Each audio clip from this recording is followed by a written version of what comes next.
Good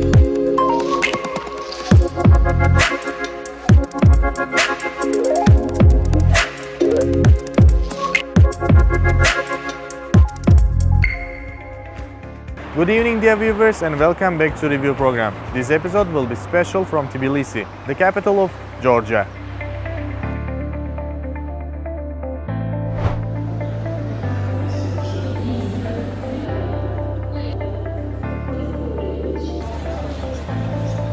Let's start the story from the beginning. Uzreport TV team got an opportunity from Uzbekistan to attend the ADB's 57th annual meeting from 2nd to 5th May. We have arrived in Tbilisi on 30th April, 2 days before the opening of the meeting. We explored the city and got down to work in the following days.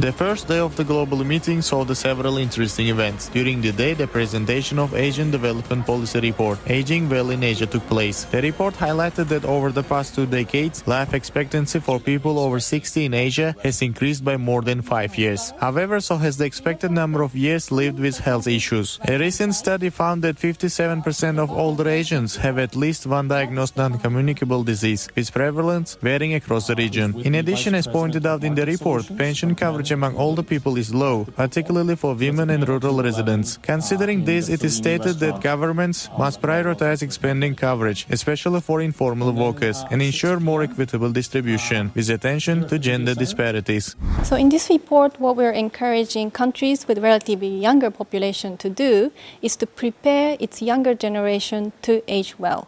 So in our report, we look at 4 elements: that they stay healthy and age healthy, and they also remain productive, that they will be continued to able to work by sustaining their employability and a productivity by having a lifelong learning trainings.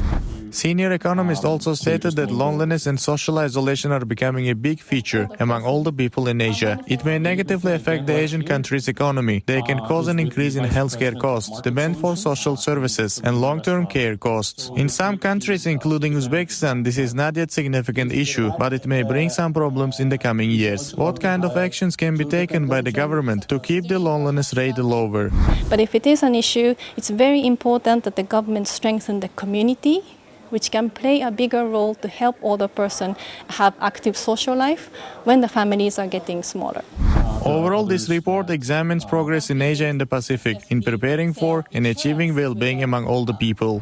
While trade has significantly propelled economic growth and development, it has also increased carbon emissions. About 20-30% of global carbon dioxide emissions are associated with global trade and supply chains, according to the World Trade Organization. Therefore, closer cross-border collaboration in reforming trade policies in Central Asia and its neighbors can cut the carbon footprint of trade and value chains, a growing source of emissions in one of the world's most energy-intensive regions for manufacturing. The officials from ADB pointed this out at the bank's 57th annual meeting. During the panel session, particular emphasis was on carer countries. It was stated that most carer countries specialize in emission-intensive sectors, such as electricity, chemicals, and mining. This results these countries having one of the highest shares of carbon dioxide emissions in the world in value-added manufacturing. With its large reserves of critical minerals, which play a vital role in the energy transition, from wind turbines to electric vehicles and battery storage, carer countries have the potential to shift away from fossil fuels and take advantage of the market opportunities resulting from the energy transition. Basically, within the next 2 years, all of our investments need to be Paris aligned. So at the moment we are at 85%, and by 2026 we will have to be at 100%. So focusing on this, and just want to give you a few examples, and then want to move a little bit to the more structural issues. So, for example, that we don't talk theoretically, in Uzbekistan, right, a lot has been done on the, especially on the mitigation side. So the solar power plants are also in Pakistan, the wind and hydro projects. So these I would mention that I think there is a lot of interest and appetite from private sector to be engaged in the private countries. The CAREC program is a partnership of countries in Central Asia, the Caucasus and East Asia, and development partners working together to promote sustainable development, accelerate economic growth, and reduce poverty. This global event gathered around 3,000 delegates from the member countries of ADB. Uzbekistan is also a member of this bank, joined in 1995. Since then, ADB has been supporting funding the projects in healthcare, education, solar and wind power. Uzbek delegation is also expected to be part of this event and sign several memorandums with organizations to further strengthen their collaboration. Since then, several plenary sessions, panel discussions and side events are going on here. Now, ADB President will now attend the press conference. This is the opportunity for media outlets to ask the questions that they are interested in. ADB President started the conference with a new announcement. Georgia has become a donor country of the Asian Development Fund for the first time, after making a contribution of $5 billion fund designated to support the most vulnerable populations in Asia and the Pacific. I am pleased to announce that yesterday we concluded the pledging session for the so-called Asian Development Fund 14, which is our grant window.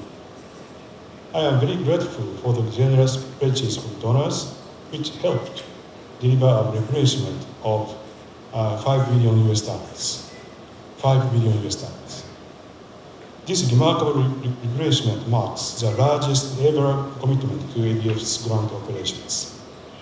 It demonstrates ADF donors' continued partnership with ADB to address the pressing development challenges of those most in need. It makes ADF 50th anniversary a golden anniversary indeed.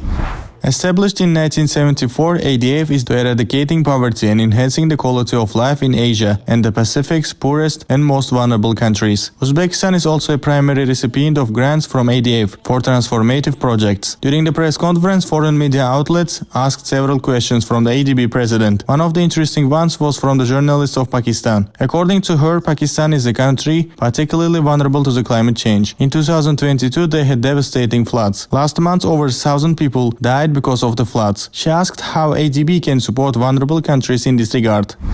His response was that the ETF and the ADF has been set up for countries such as Pakistan, and there have been also donor countries who have contributed, I think, $1 billion, have committed $1 billion to help countries like Pakistan. The Asian Development Fund has provided more than $85 billion in grants and low-interest loans since it was established, and this year ADB is celebrating its 50th anniversary. Our trip to Georgia continues. Today all the participants of the event gathered in the TBILISI concert hall, and in a few more minutes the opening ceremony of the 57th ADB annual meeting will begin. The event is expected to be opened by the President of the ADB, the Minister of Finance and Prime Minister of Georgia. In his opening speech, ADB President highlighted the several key actions that should be focused on in the future: building for the future through development, building resilience to heat stress, harnessing AI for inclusive growth, driving green globalization, and supporting the ADB member countries with the greatest need. During the ceremony, participants also had a chance to enjoy traditional performances by the host country.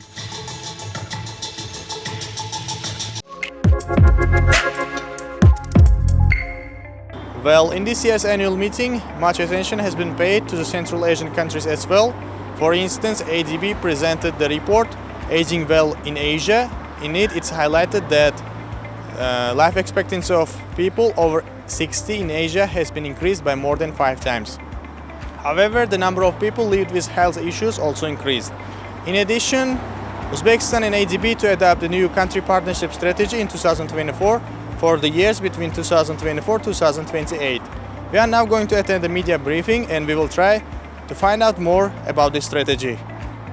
During ADB's 57th annual meeting, Asian Development Outlook has been presented to the media outlets. According to report, ADB forecasts 4.9% growth for developing Asia this year and next year. It has also highlighted that growth in Asian countries has been driven by robust domestic demand, improving semiconductor exports, and continued recovery in tourism.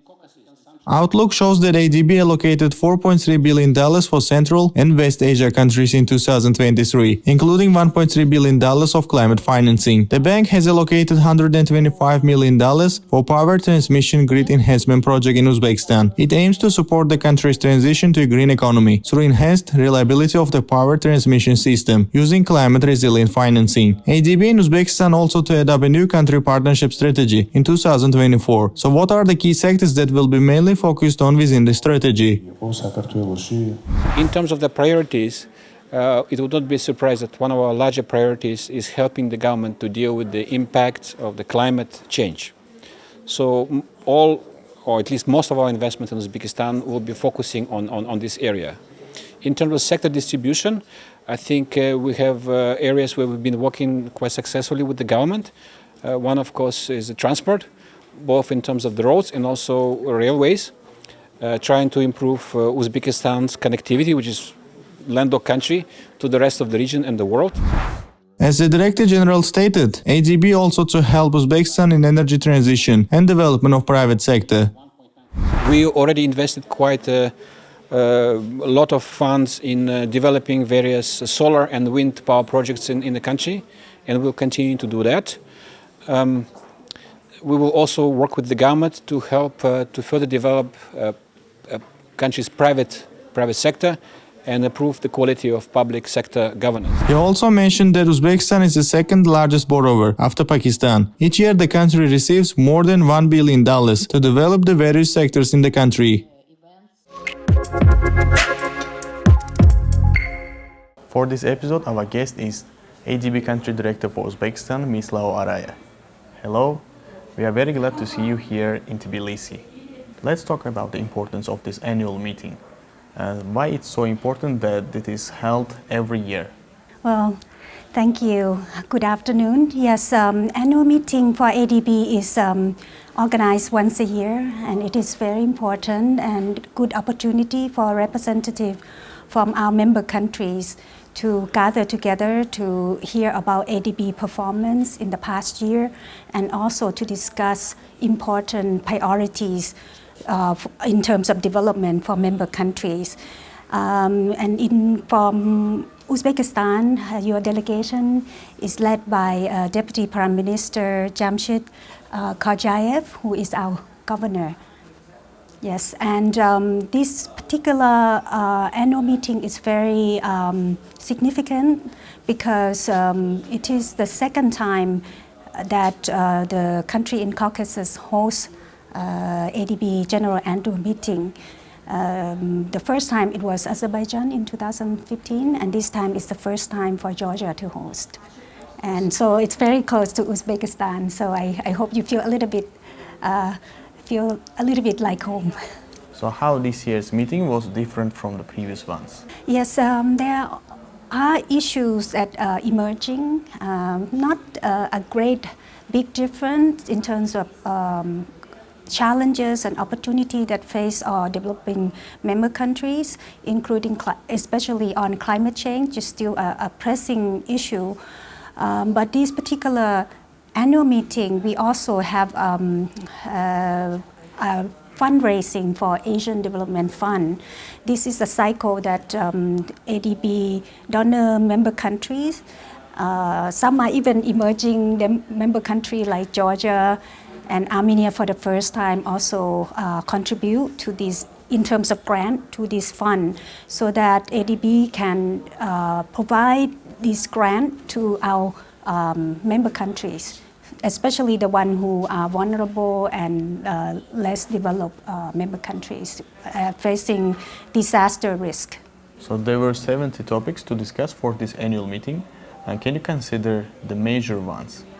Thank you. The major topic that cover about climate change and also opportunity to integrate regional together to promote trade in sustainable way, given that challenges and issue about geopolitical conflict. So there's discussion about opportunity on connectivity, diversification, and also trade collaboration among the member countries.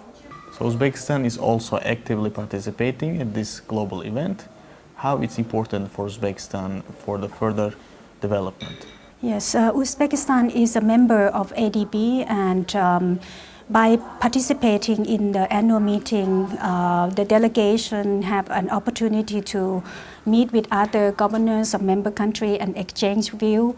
And also not only the delegation from the government, mainly from Ministry of Finance or Central Bank, but we also invite media, civil society and other stakeholder, academia, so that the delegation will also have opportunity to exchange idea and also voice their concern and share their priorities. So that with that it will use as a feedback to ADB and promote and develop our policy. We continue developing our policy, like safeguard policy, so that we can serve our member countries the best and ultimately to the people who benefit from ADB operations, which is, in terms of Uzbekistan, would be citizen of Uzbekistan. Can you share the plans of ADB for Uzbekistan in 2024? Yes, 2024, ADB will focus on reforms. Will support government in various reforms in terms of promoting private sector operation, private sector participation in the economy.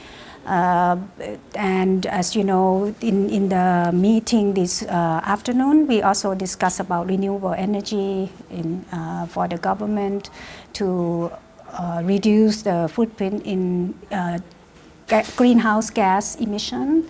So ADB will continue investing in, help government investing in renewable energy like wind and solar. And on top of that, we also have in the plan this year to help invest in human development, health project, and also education project, because human capital is very important for Uzbekistan. There is a big increase in population forecast, like every additional 1 million people added every year. So apart from that, then we also have a project on connectivity, which is linked into very well with the topic of annual meeting this year about trade and connectivity. So these will help broadly on also on food security, because we connect. Last year we have a rural road project approved. So this one we will implement this year so that the community in the rural areas can be connected to the market. Thank you for your answers and dedicating your time for us. It was a very pleasure to talk with you. Thank you.